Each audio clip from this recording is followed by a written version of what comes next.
Last year, on the 30th of January, a meat industry worker S was out hunting rabbits in the snow-covered wetlands of the north when he came across a dilapidated hut made of plastic.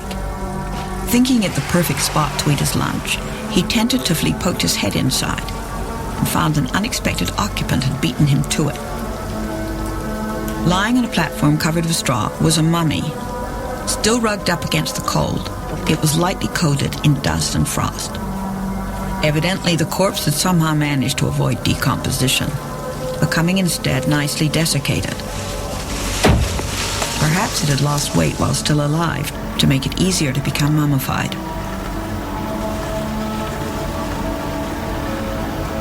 Lodged between the corpse's legs was a notebook.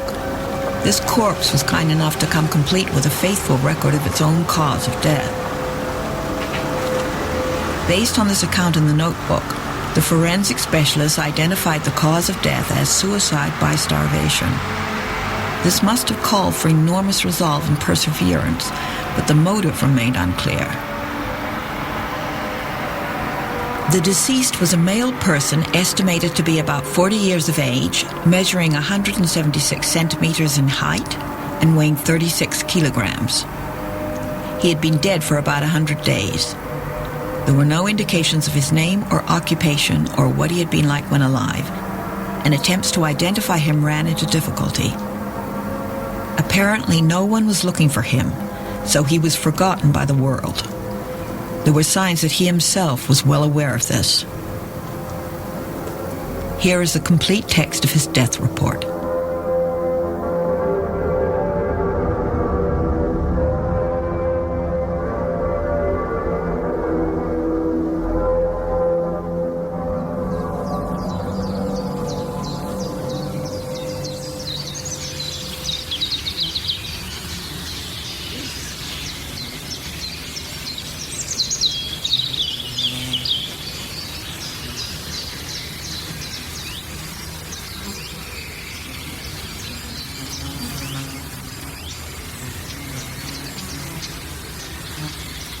Day 1, 7th of August.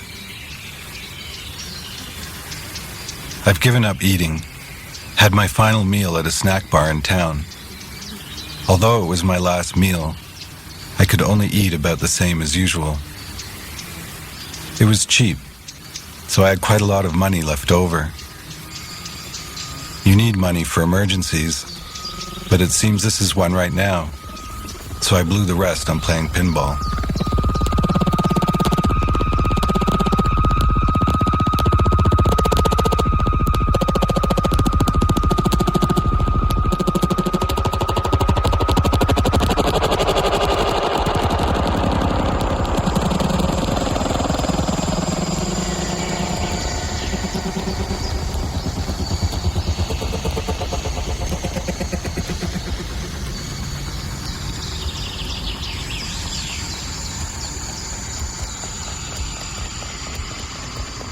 Everything I needed for my suicide was in my backpack, but I dropped in at a supermarket to buy various things just in case.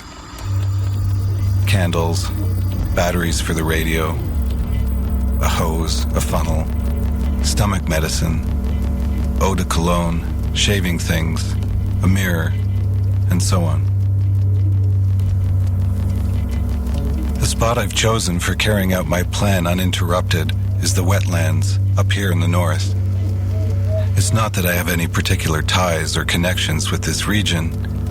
It's just that when I was a student, I came here once and thought it would be a good place to die.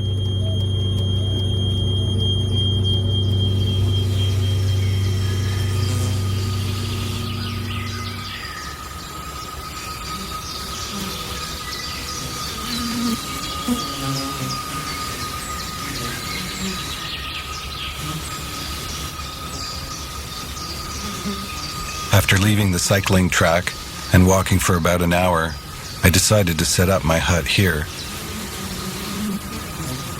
All I need is a tiny shelter, built using the existing trees. I hacked off some thick branches and positioned them across the trunks of 4 trees and placed 3 layers of vinyl over the top. The basic shape was ready by the time dusk fell. Then I hurriedly collected some straw and ditch reeds and spread them on the ground. There were lots of big mosquitoes, so I started a fire to get some smoke going. My clothes ended up reeking of smoke.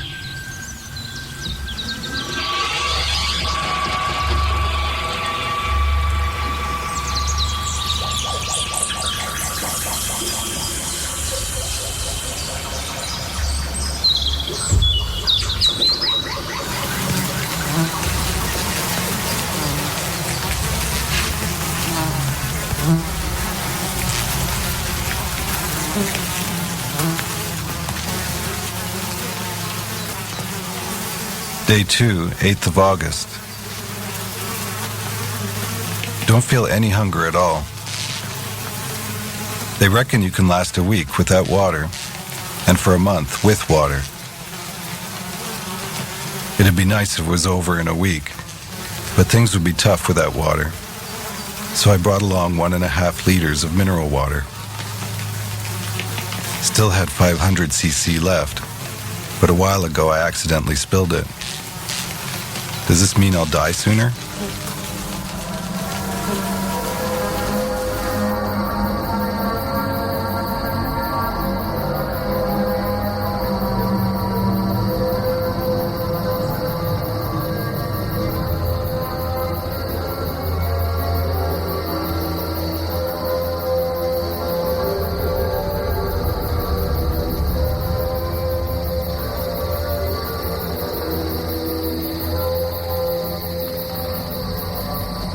Day 3, 9th of August.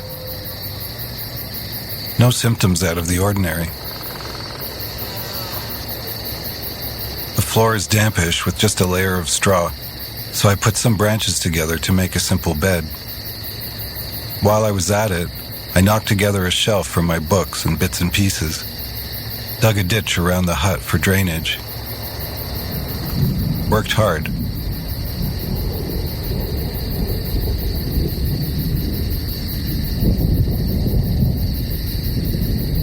At night, I was dying for some food and drank lots of water.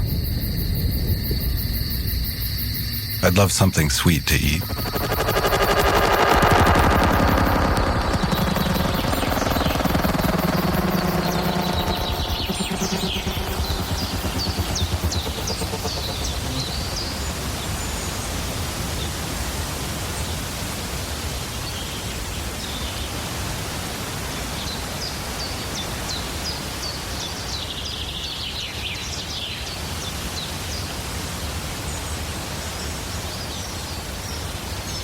Day 4, 10th of August. Had a bowel movement in the evening. Is this what they mean by colon cleansing? Heard Johann Sebastian Bach on the radio. When I became absorbed in it, my hunger just vanished. But perhaps music is edible?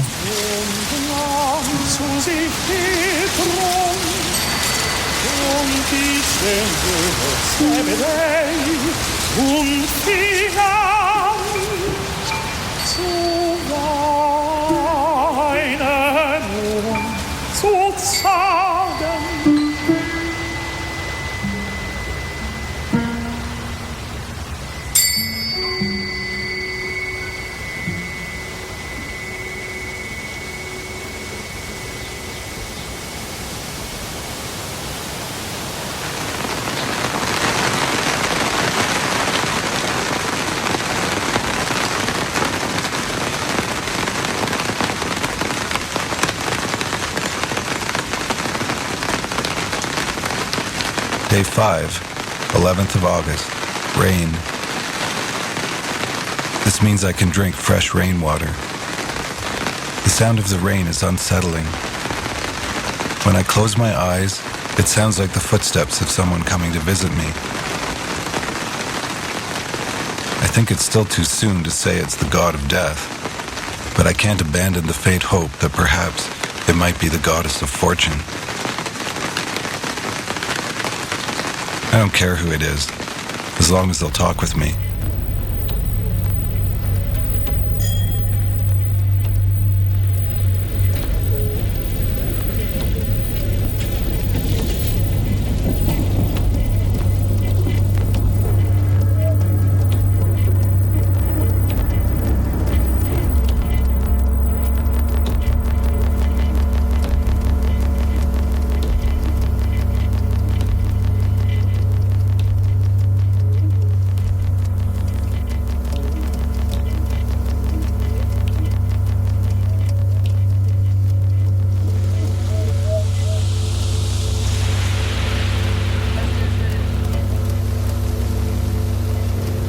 Day 6, 12th of August.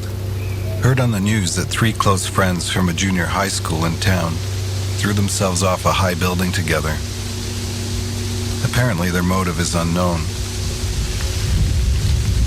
So, thanks to the radio, I meet new friends.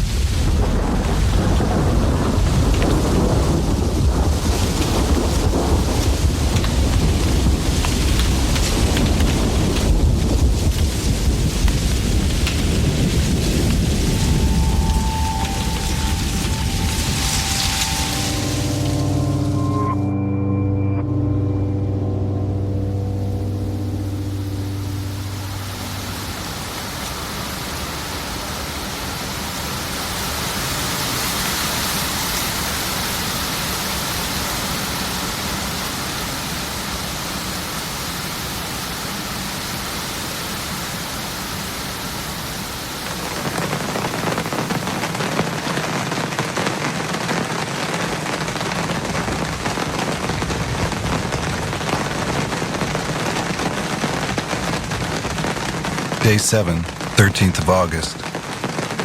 The heavens have ordered me not to die just yet. I used bent twigs to keep some plastic bags open and collected drinking water by hanging them up where the rain was getting in or streaming down off the roof. When it rains, it sounds like I'm inside a drum. I can't even hear the radio.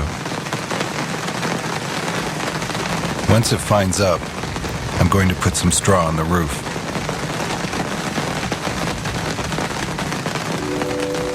Read all day.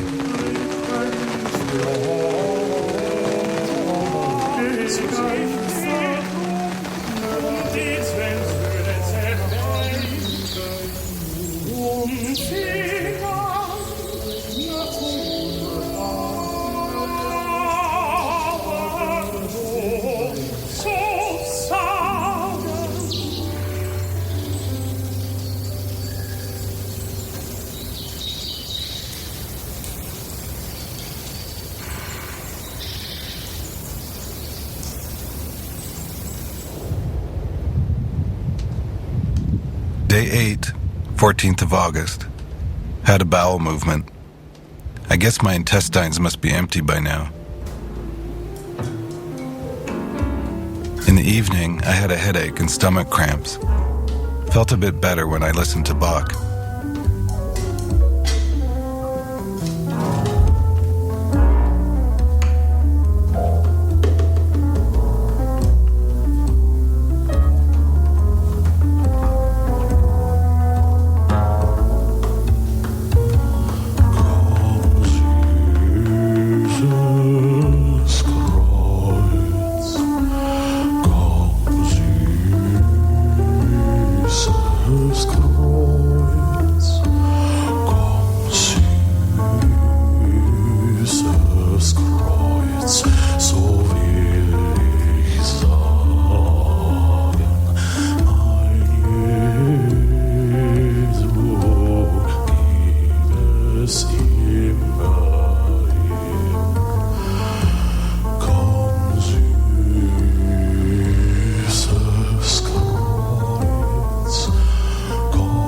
15th of August.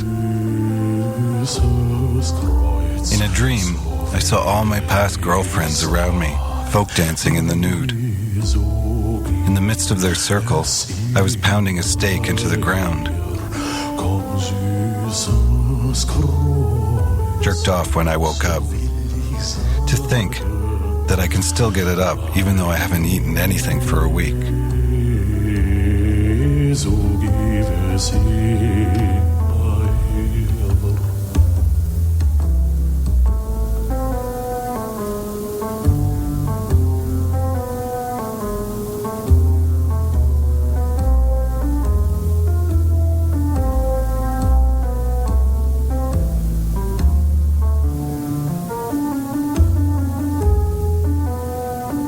16th of August. Time is distorted, not moving. If I keep looking at my watch, the seconds feel like minutes. I wish I had a watch that would make time pass more quickly.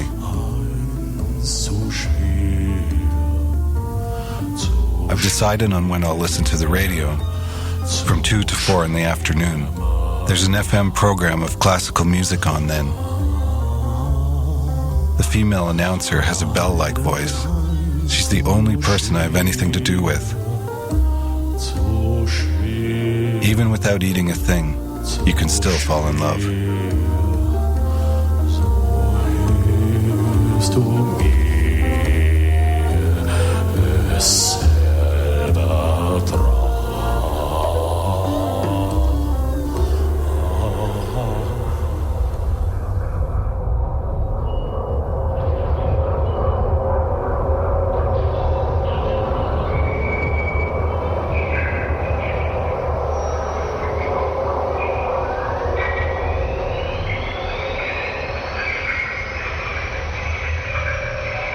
Seventeenth of August.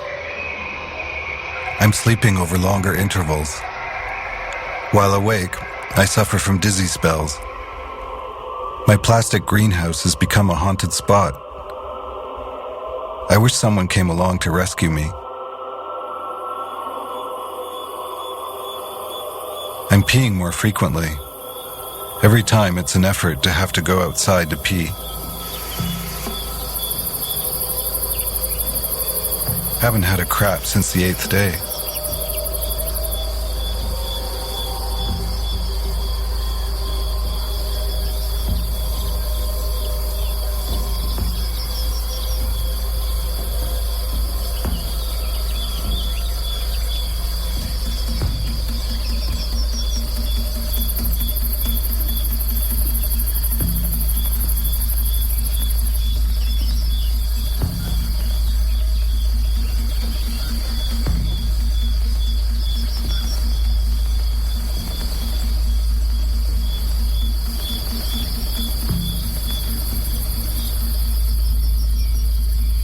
Of August. My head's clear, but my whole body is lethargic. I'm spending more time lying on my bed, reading Beckett's Malone Dies. I can totally relate to it. It's a book you can't comprehend unless you're fasting. Gave the radio a rest today.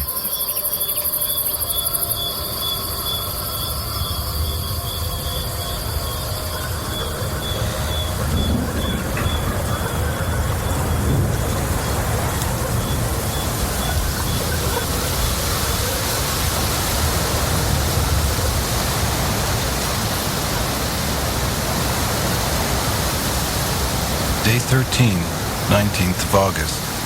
I've lost quite a lot of weight, and my face looks like a dead person's. Slight improvement when I shaved. I'm hanging on to life by eating away my own flesh.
30th of August. I thought my plastic hut would be blown away by the gale force of winds and rain. In the afternoon, the wind died down for a while, so I went outside and used some branches to reinforce the hut. My body won't obey me anymore, so it was hard going.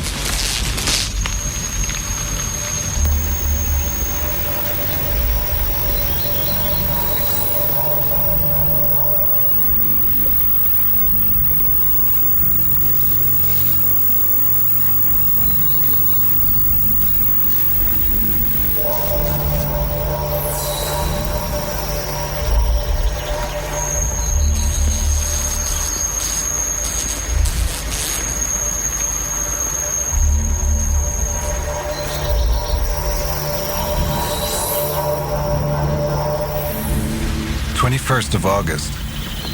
Slept about 15 hours. Dreamt I was licking warm soup. Drank some fresh rainwater. Had a foresty smell about it. My body hurts all over. It seems as if my flesh is being whittled away from the inside.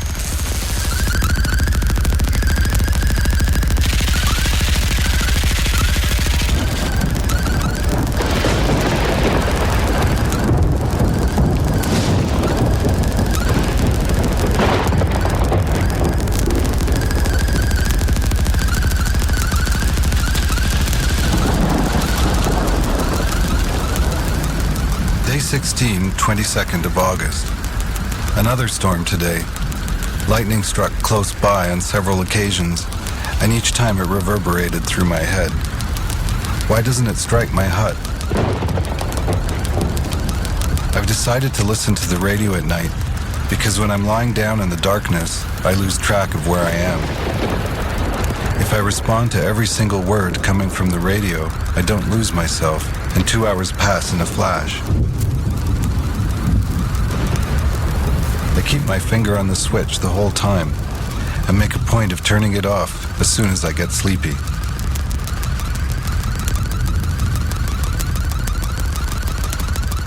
Sometimes, what they're carrying on about seems so ridiculous that I feel as if I'm already over there in the next world, listening to the broadcasts of this world.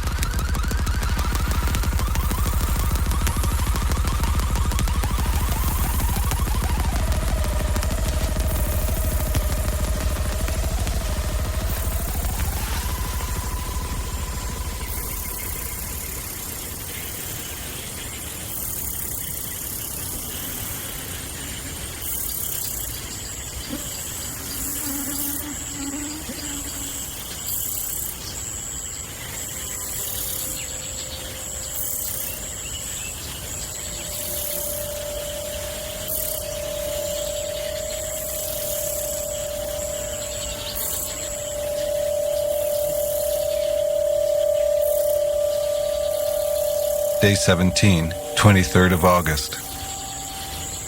There was some blood in my urine. When I was at high school, I was absolutely bushed when we went on a training camp for our handball club, and I had bloody urine then, but that was the last time. When night fell, I had sharp stabbing pains in my stomach. Clutching my tummy, I curled up in a ball and listened to popular songs, but that only made the pain worse.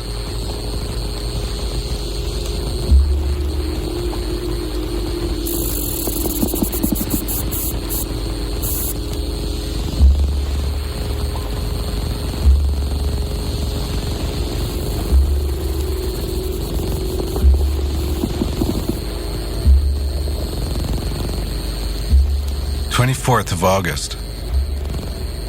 All the fat on my sides and back has completely disappeared. My face looks like that of a boxer who's been dieting, but my eyes glitter intensely. If anyone saw me now, they'd probably run away in fear.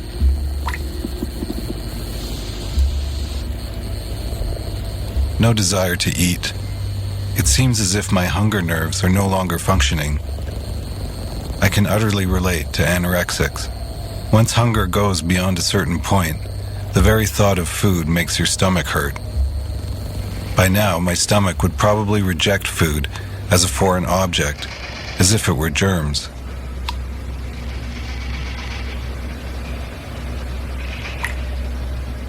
Tonight is a bright moonlit night. I'd like to die on a night like this, but I'd rather die in the daytime. They say life goes out on the ebb tide, around midnight or noon. I'd like to die in the light.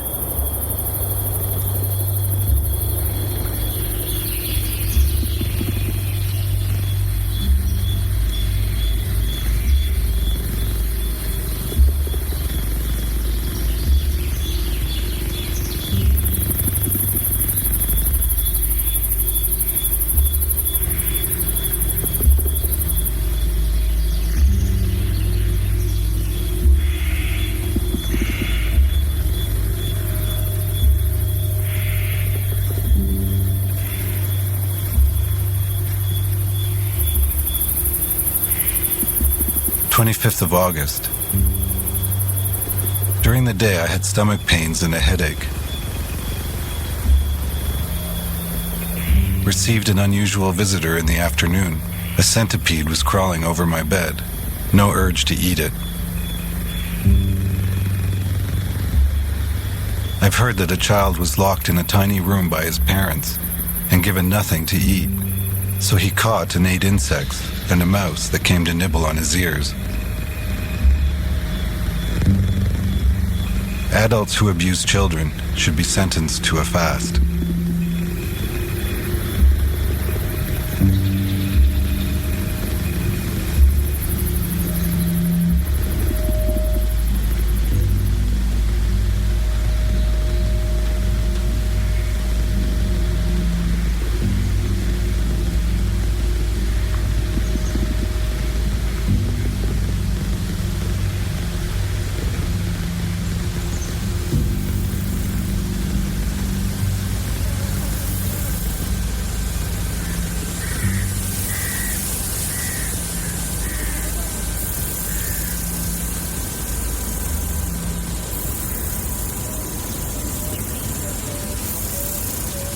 Day 20, 26th of August.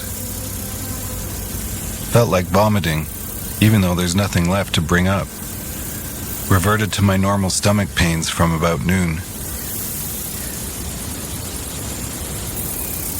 There's still time. If I retrace the path I took to get here, I could return to life. I'd be bound to meet someone if I walked for just an hour. I'd have no feeling of shame.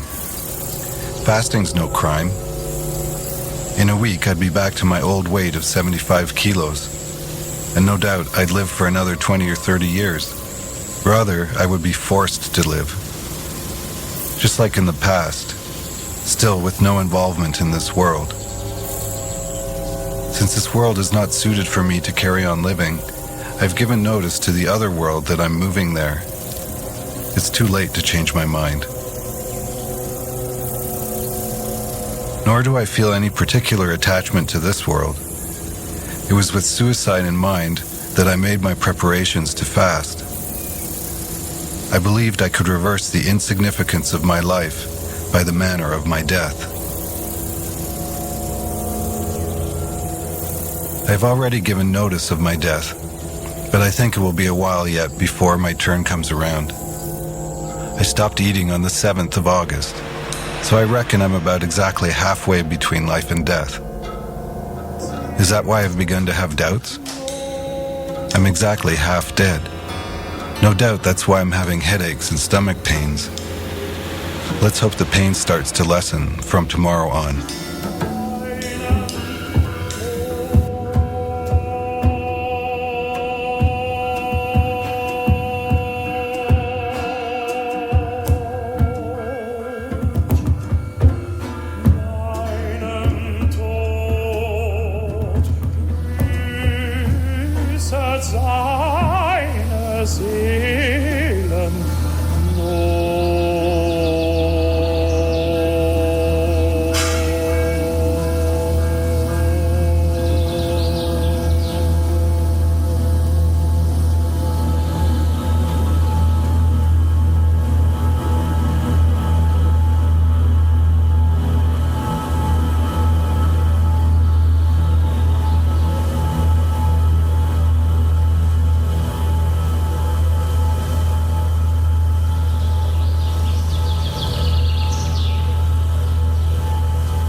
27th of August. Yesterday I wrote my will, so there's nothing more to write. The pain in my stomach is as bad as ever.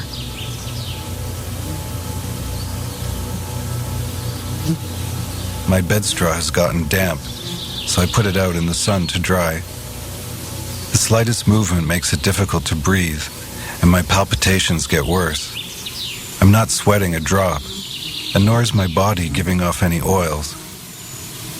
My metabolism seems to have stopped functioning long ago.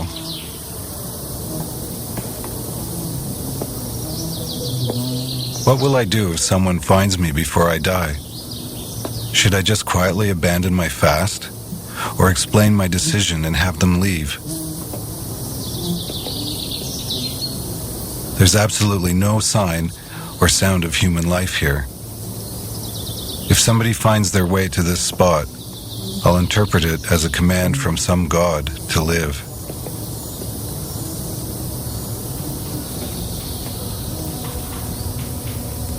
In the evening, I could hear the sound of insects. I'm not alone.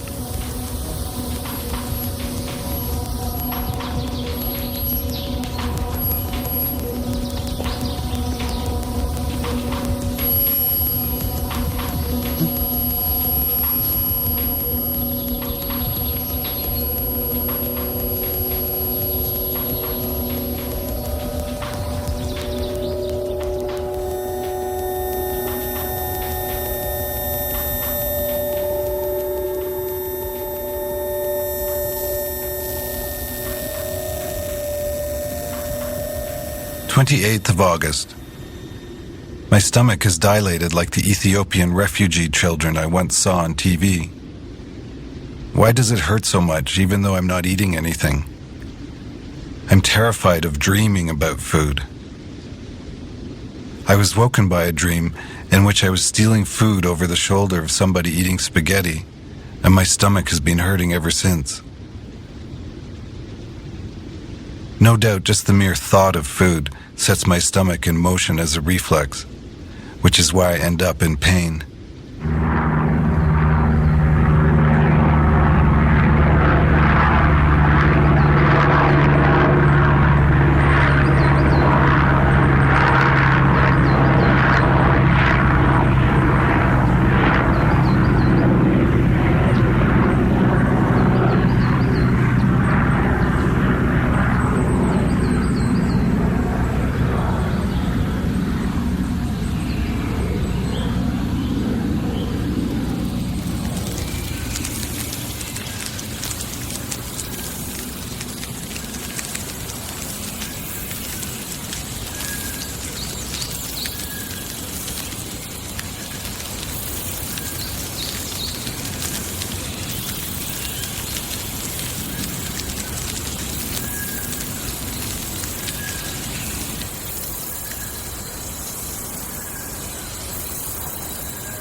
Day 23, 29th of August. Couldn't bear the pain any longer, so I took some stomach medicine. It's absurd to be taking medication when I'm trying to die. I'll clean out my ears in the evening.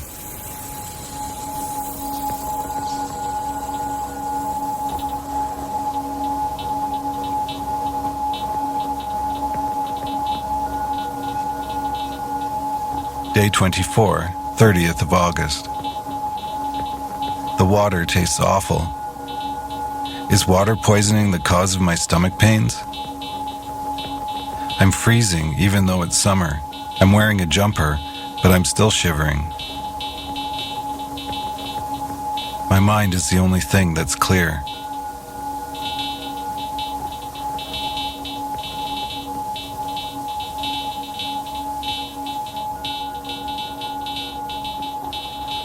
Today I read The Inferno from the Divine Comedy.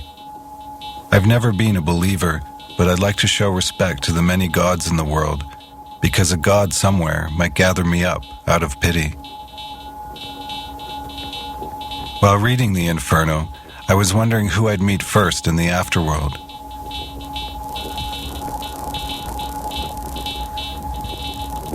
Turned on the radio when I got sick of reading, to be greeted by a delightful female voice asking, "Did you have another fulfilling day today?"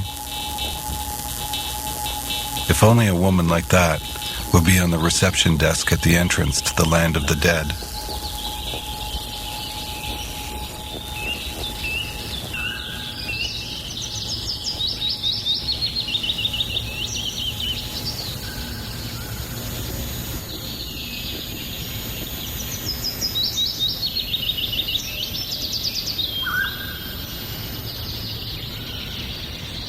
Day 25, 31st of August.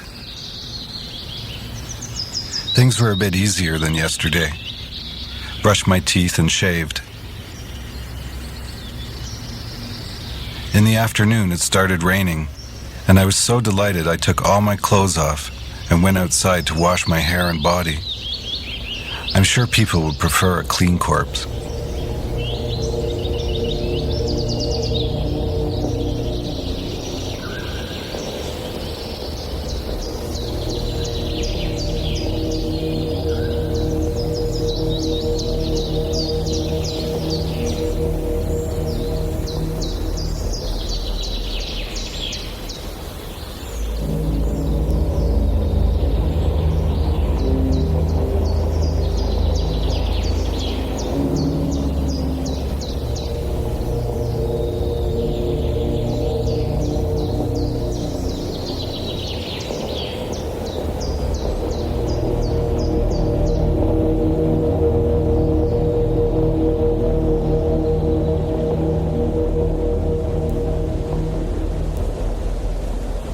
Day 26, 1st of September. My arms and legs are down to half their normal thickness, and my face is so tiny it could fit in the palm of a hand. There's just a covering of skin over my skull. Guess my weight is also down to about 2/3, yet my body feels heavy.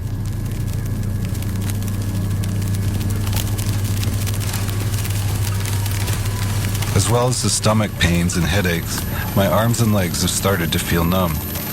My eyes are dim, making it difficult to read. Yet defying my desire to die, my flesh struggles to live. This manifests itself as pain.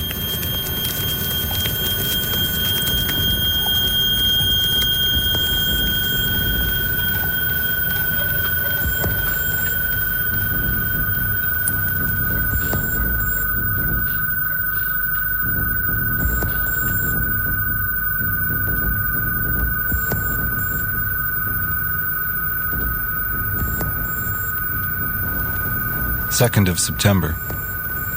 A mosquito stung me in the neck. Any mosquito that would suck the blood of such a bloodless person as me must be pretty hungry. I even feel a strange affection for it. My neck itches, but I murmured, "May God protect you," to the mosquito that sucked my blood. It seems I've become kind-hearted.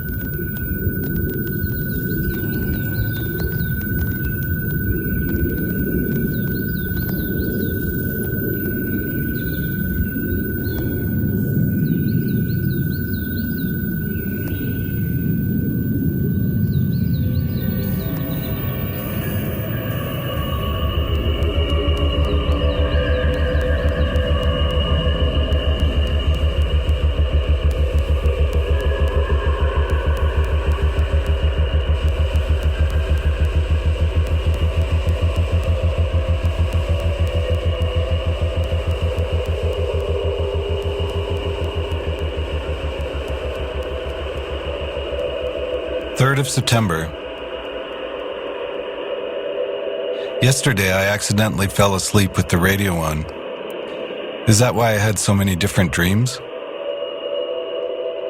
In the broadcasting booth at a professional baseball game, an Indian was sitting with the coach, who was cheerfully chatting away incoherently. "Goodness, there's a long queue at the gates of Hades, and they're selling hot dogs and Coke. But if you go and buy them, you'll have trouble later." Therefore, what you need in the next world is a hungry spirit. I too was kept waiting for quite a long time after I committed suicide. And now, how can I put it? Dying takes guts too, doesn't it? I felt enormously cheered by his words.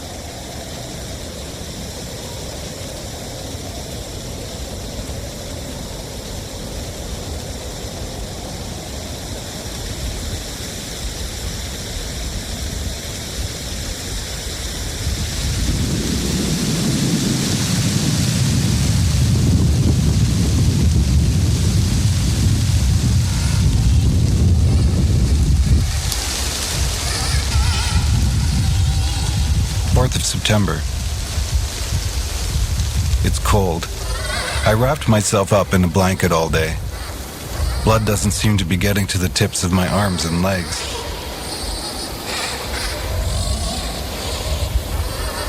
If I walked a kilometer, I could reach the cycling track. Yet even knowing that this could be my last chance to get help, I didn't change my mind. I'd hate to die on the road. I feel better when I think that the only course is for me to die.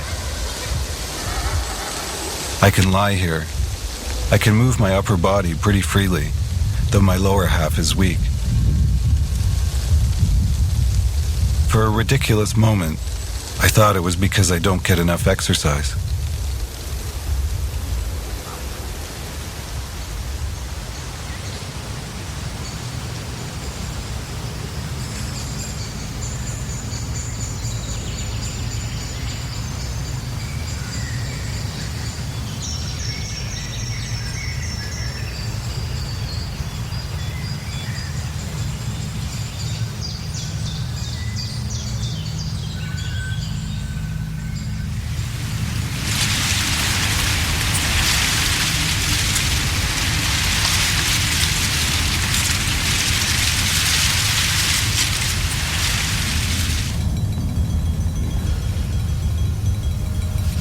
Day 30, 5th of September.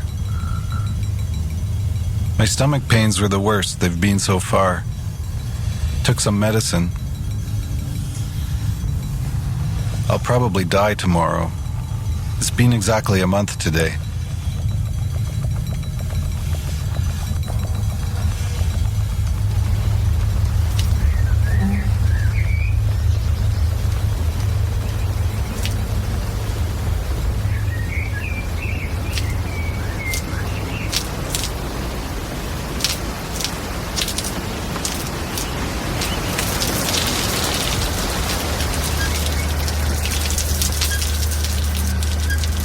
Sixth of September. I feel pain, so I'm alive.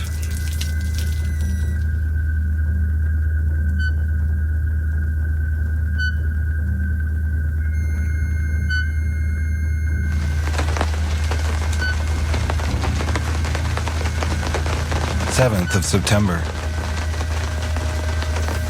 The radio is fading. My companion is weakening too. Just like my voice is getting croaky. I'm still alive, even though I haven't eaten anything for a month.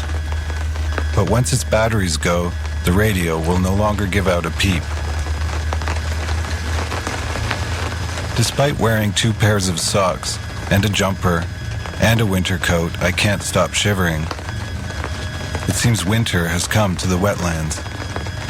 If things go on like this, I might freeze to death before I starve. Even if I wanted to go outside and make a fire, I no longer have the strength to collect firewood. I'd be in heaven if I had a cup of tea.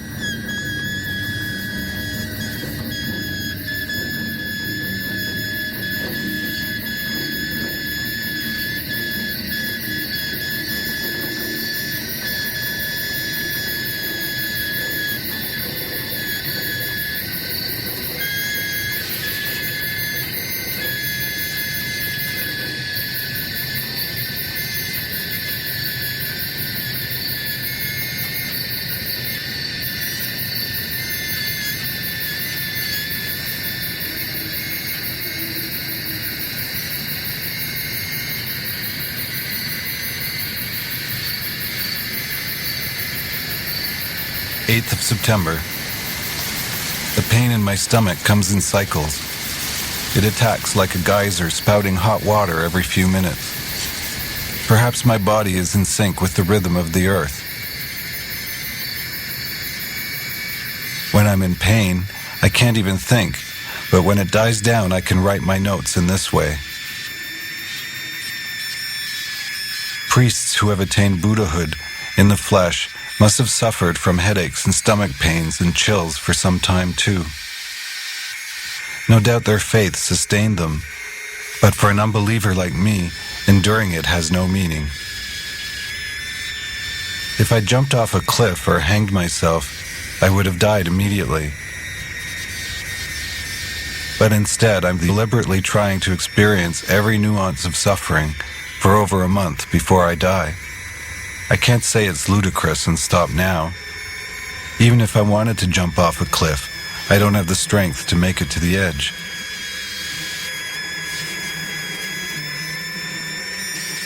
As long as I'm not in pain, I can pass the days tranquilly. But at night, the very darkness hurts. The only sound coming from the radio is like the buzzing of a mosquito.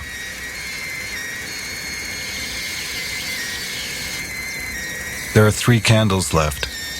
I'm keeping them for a night I can't sleep.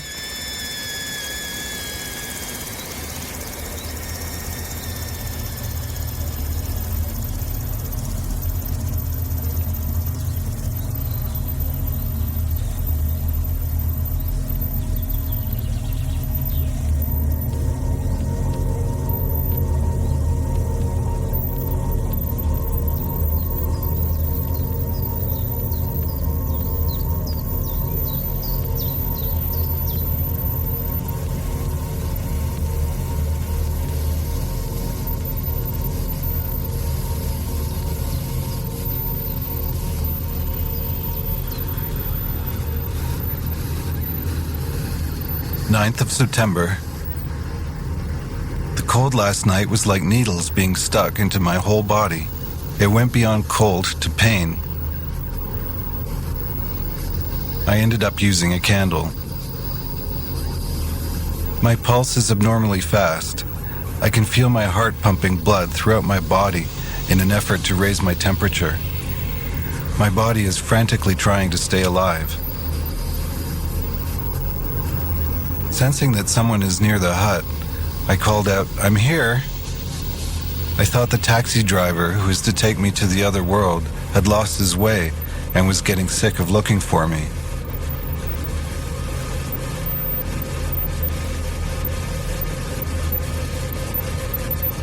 I can't make it to the river Styx on foot.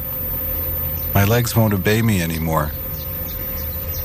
Although I'm fasting because I wanted to observe the process of my own death, it's boring just thinking about death all day long. But while idly listening to the birds twittering, the thought came into my mind that I was already dead at the point when I started fasting, and that made me feel a lot easier. Death is just the remaining few percent.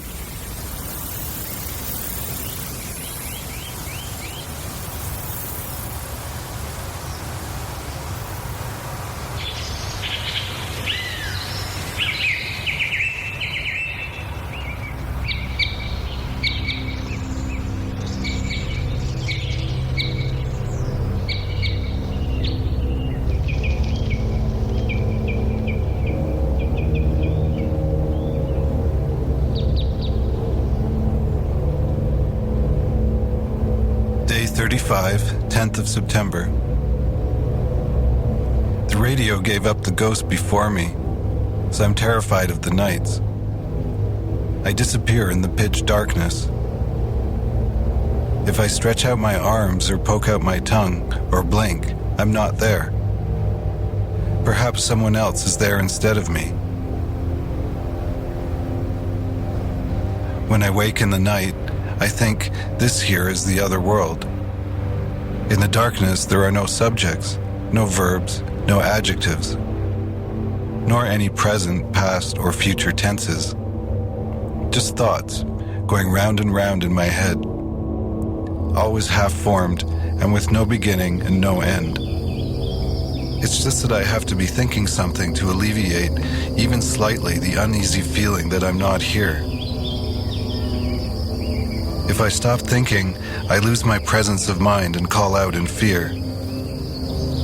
When the darkness starts to lighten from my feet up, for a moment I can forget death. Light is a medicine, the dark a poison. But my joy in greeting the morning is short-lived. And then the suffering of being alive, that stabbing pain, is imposed on me in return for not having died. I read somewhere that spies always carry potassium cyanide with them. In an emergency, they're prepared to swallow this so as not to be held accountable. But that means they end up dying at someone else's convenience. At least at the time of death, we should be able to die for our own self.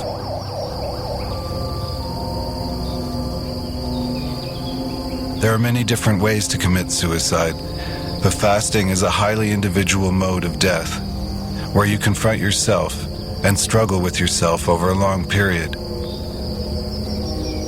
This manner of dying is truly not worthwhile, but I'm proud of having endured this suffering for as long as 35 days. I've done something that nobody would want to imitate.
Day 36, 11th of September.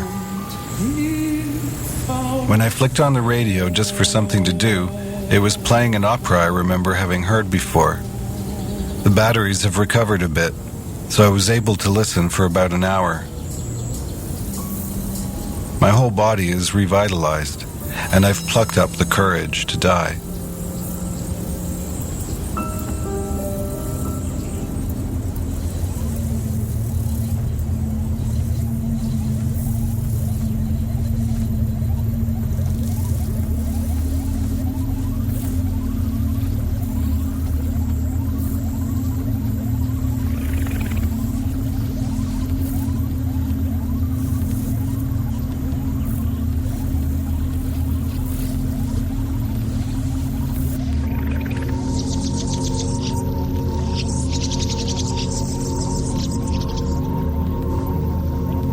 Of September. It's raining on and off. Apparently, pigeons perceive the world in two different dimensions. A world with water and a world without water. Human beings can create diverse worlds in their minds. Even while still alive, we can conceive of a world after death. But sometimes this ability is annoying. All I want now is simply to die, without thinking anything.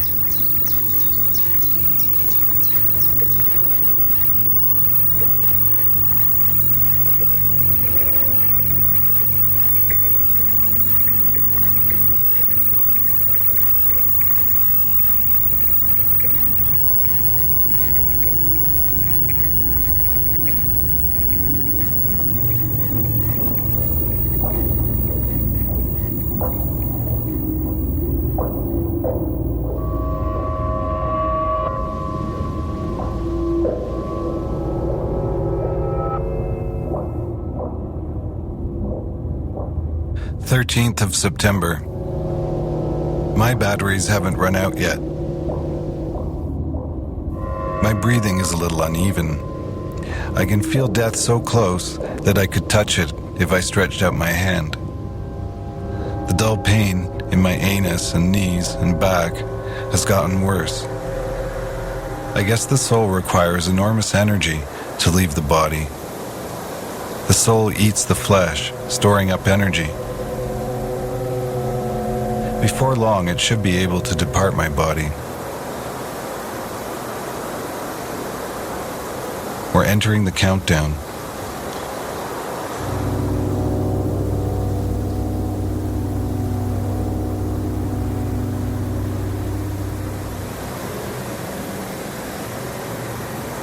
"14th of September.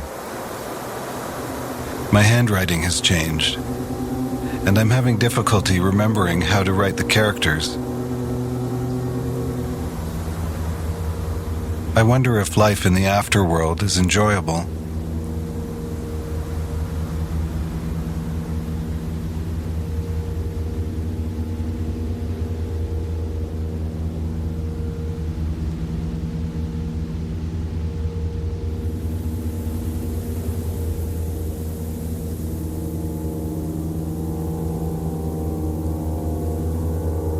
Day 40, 15th of September.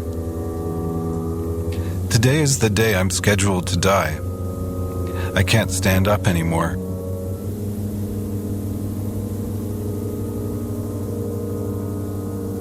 Come to think of it, by fasting, Buddha discovered how to live. Christ fasted for 40 days, and Moses likewise fasted for exactly 40 days and received the commandments from God.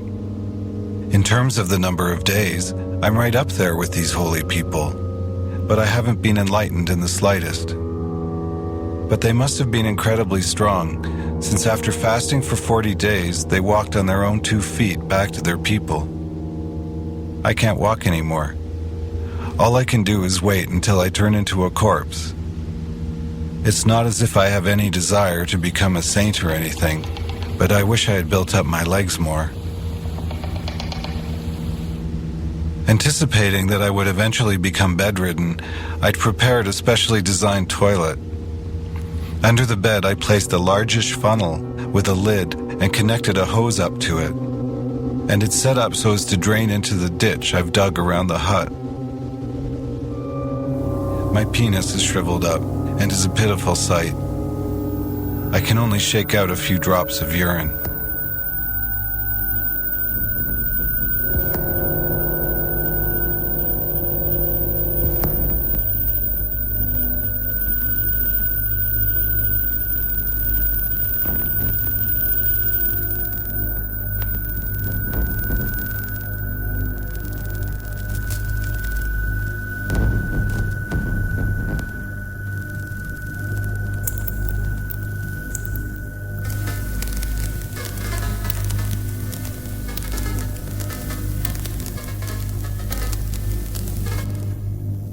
"16th of September.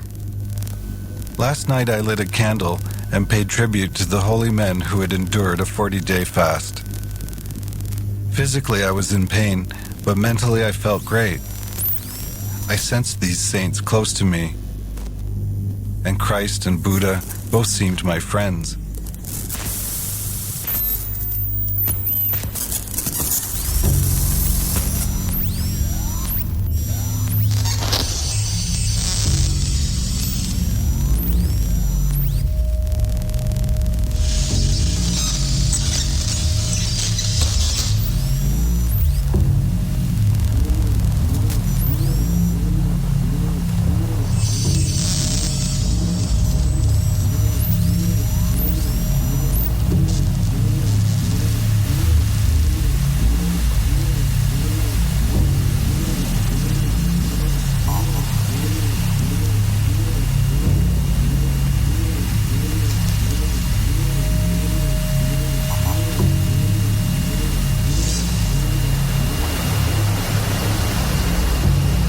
"17th of September.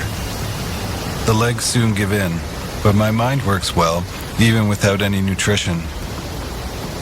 Perhaps it doesn't consume much power.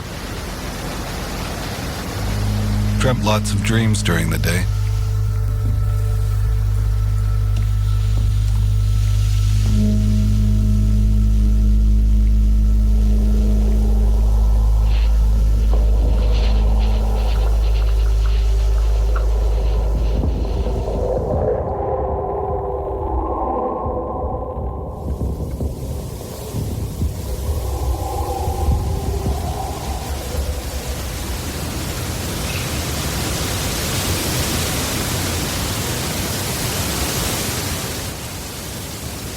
18th of September.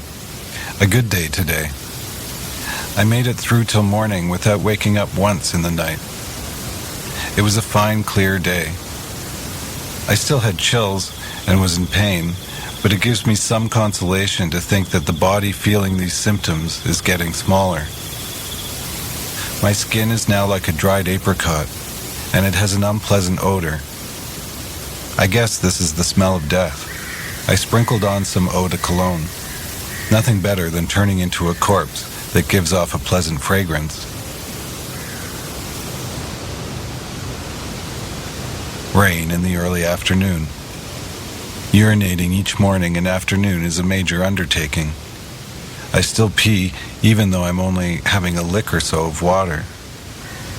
Anyway, I only have to worry about this major task while I'm still conscious. Sometime I'll slip into a coma, and it'll just flow of its own accord. Eventually my heart will stop, and in reaction my soul will take wing.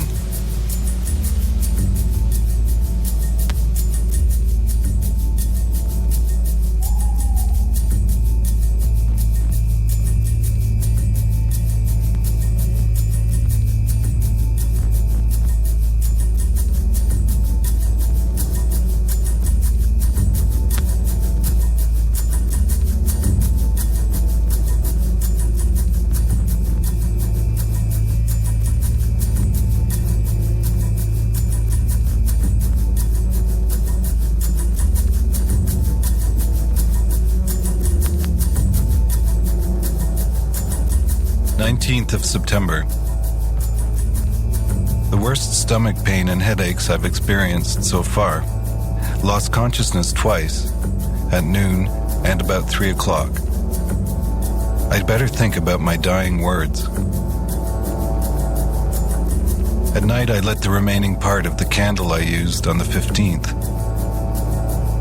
There are 3 books I still haven't read. Not that they would be of any use in the next world.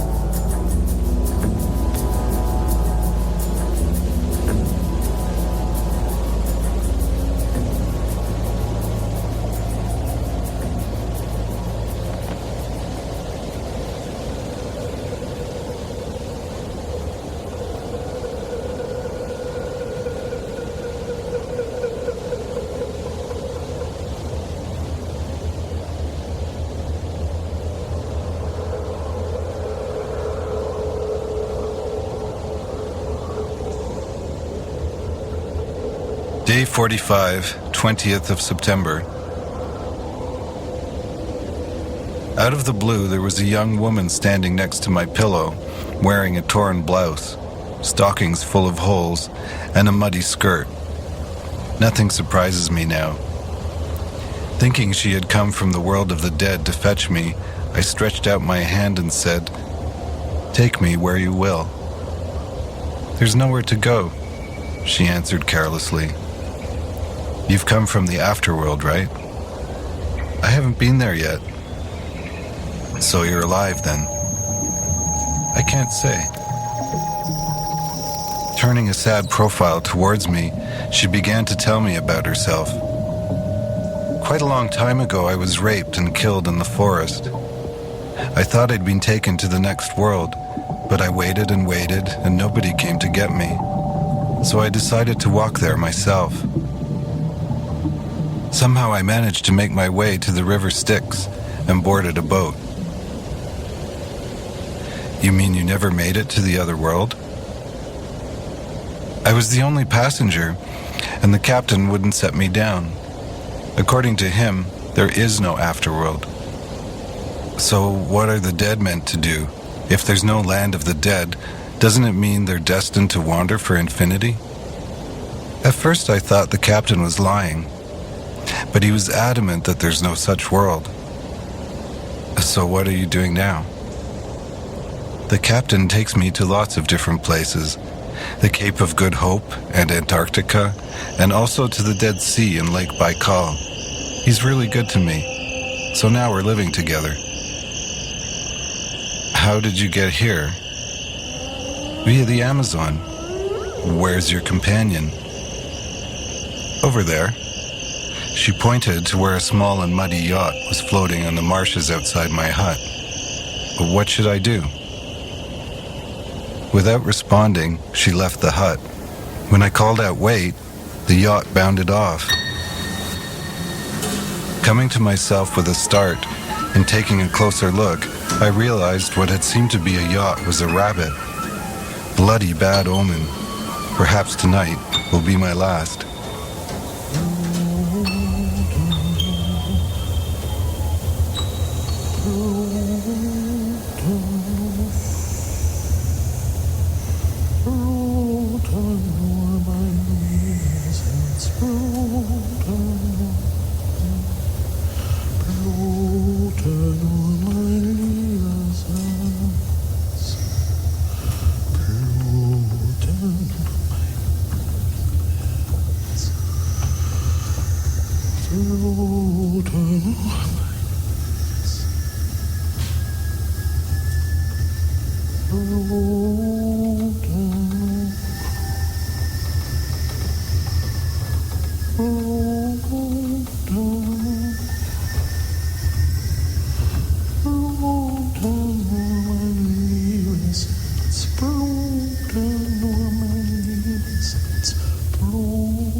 First of September. I'm alive. What shall I do if there really is no afterworld? I don't want to die if after death the night terrors and pain all over are going to continue. Is death no release from suffering?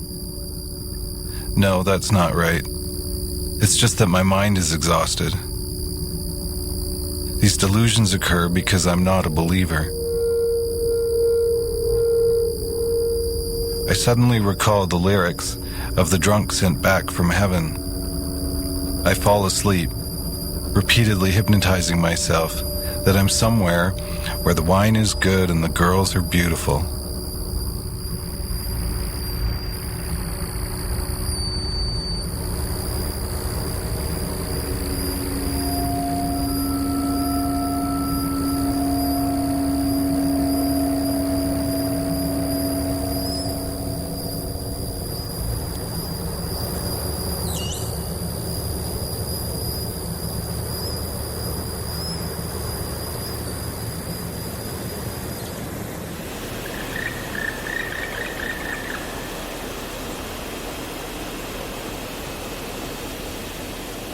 "22nd of September. I'm cold, especially after urinating. It seems as if I've had cold water thrown all over me. When I turn over in bed, it feels as if I'm operating a robot arm. My heart is beating frantically.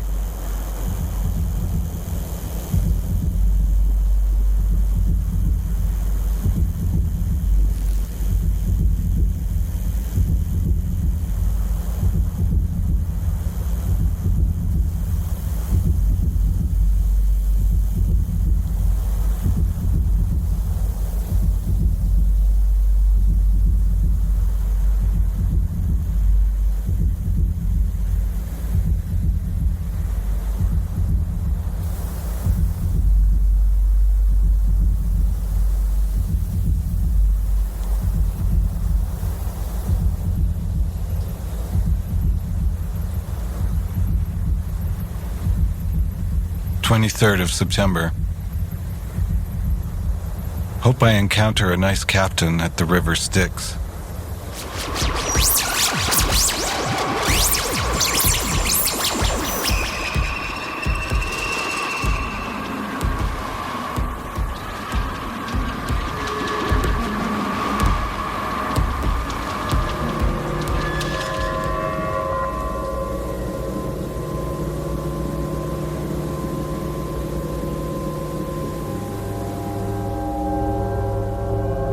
Fourth of September. My soul is weak, so it's finding it difficult to depart. Release me from my bodily suffering. My chest is being crushed. I feel like discarded socks. There's no body inside anymore.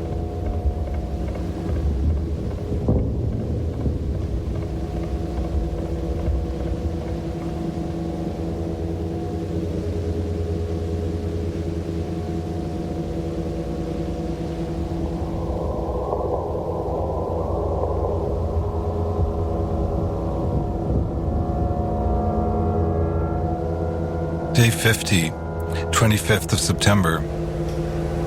Where's the terminus of the city loop line? I've already been round dozens of times.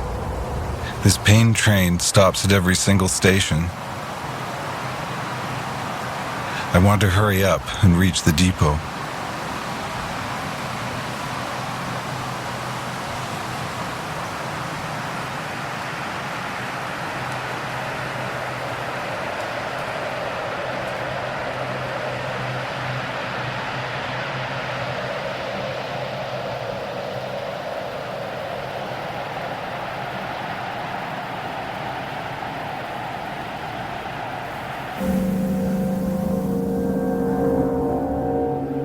Twenty-sixth of September.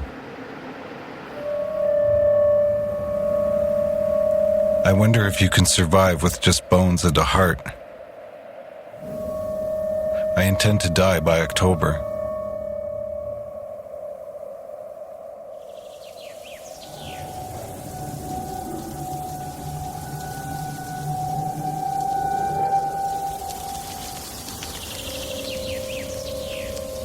Twenty-seventh of September. I have to write a letter to the immigration officials in the other world. My soul will be arriving in 2 or 3 days. Please duly accept it.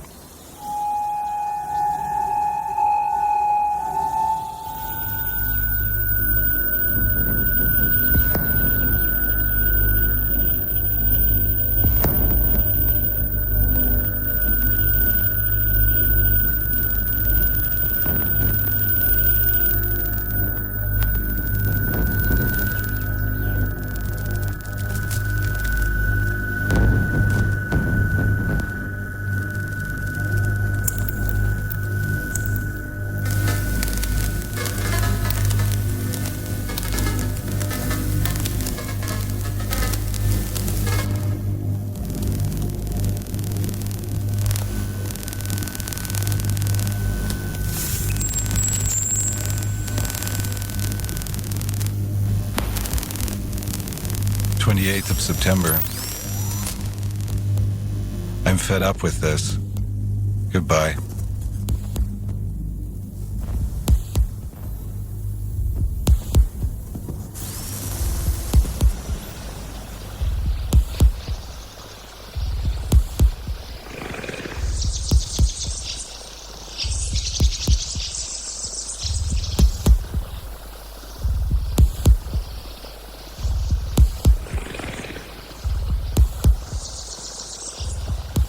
Twenty-ninth of September. The king or superintendent or manager of the afterworld is not there anymore. Has that world turned into a desert? Even souls would get bored in a desert, so I want to get on the boat.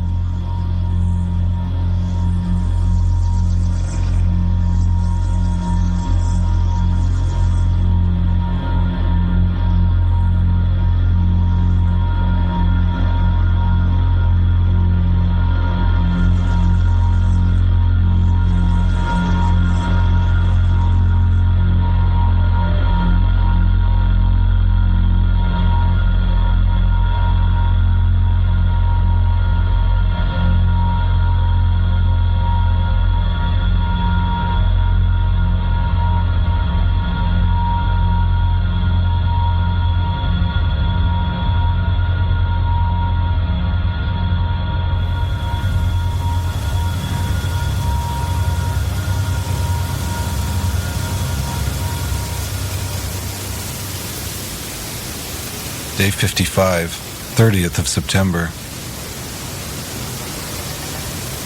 I feel like bursting out laughing when I think I'm still alive. I should get in the Guinness Book of World Records.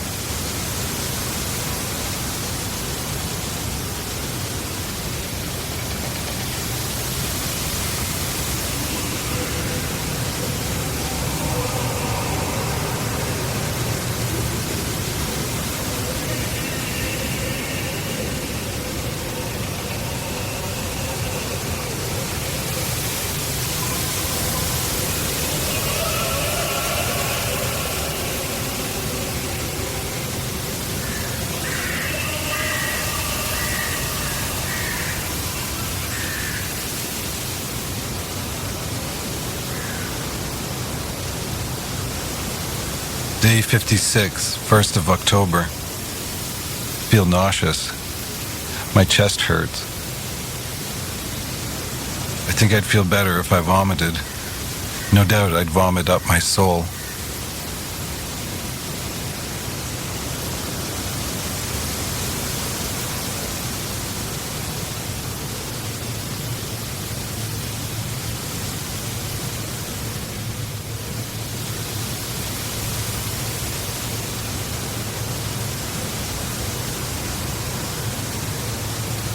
Day 57, 2nd of October. I can't die.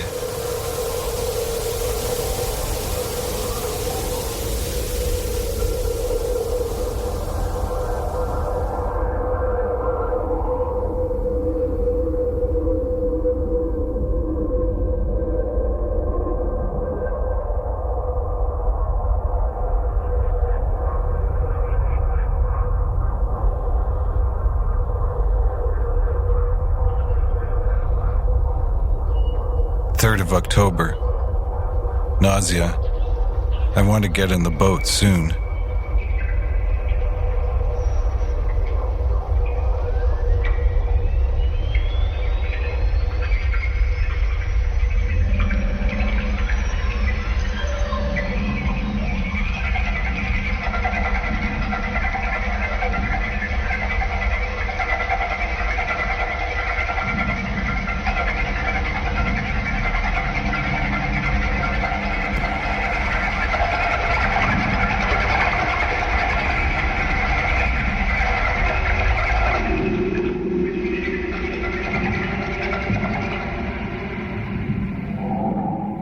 Of October. I can hear laughter coming from the radio.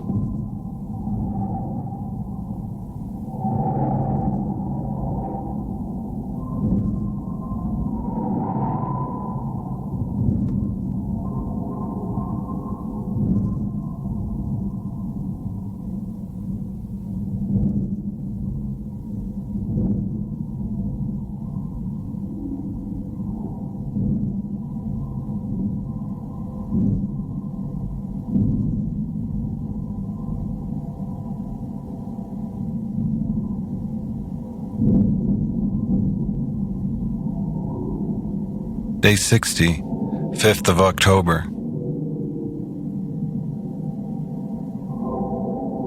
Someone's here.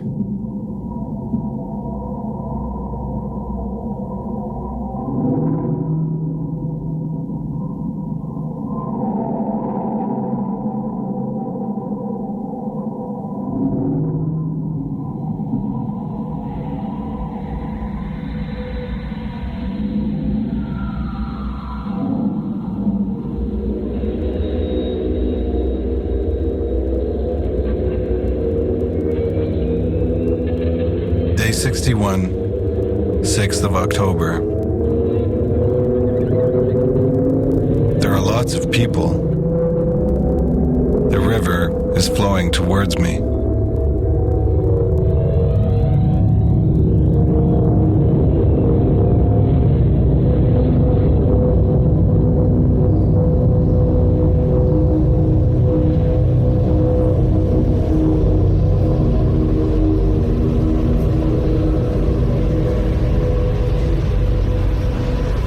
Day 62. there's a light.